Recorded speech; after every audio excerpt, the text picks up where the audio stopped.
Bubble Bobble Part 2, Taito, 1993. Much like the first game in terms of style and controls, but this one actually begins us with a backstory.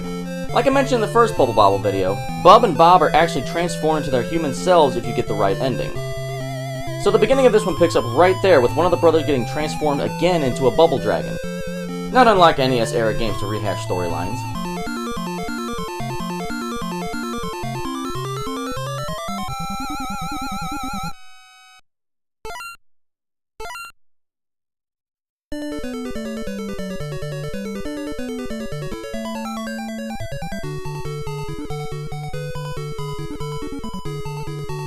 So immediately when playing, I noticed the walk cycle animation is much smoother, and the movement is much tighter and easier to control.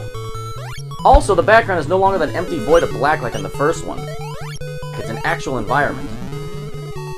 It just feels like a more complete game overall.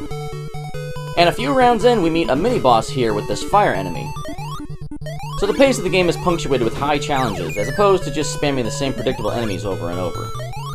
Again, it feels like there should be a lot more to say about this game, but it really does speak for itself. On kind of a behind-the-scenes personal note, at the time I did this review, there was a copy of Bubble Bobble Part 2 on eBay going for $300 with active bids. I was actually fortunate enough to snag this game from a guy on eBay years ago for 50 bucks. The auction he had up was taken down shortly after posting because he had it listed wrong. He had 3 games on the auction and didn't have the quantities set right. So he ended up taking it down, but I saw it before he took it down. So I contacted him directly saying I was only interested in Bubble Bobble 2, and we agreed to a sale price outside of eBay. So that's my little story, and that's Bubble Bobble Part 2. Another great arcade-style game that takes the first game to the next level.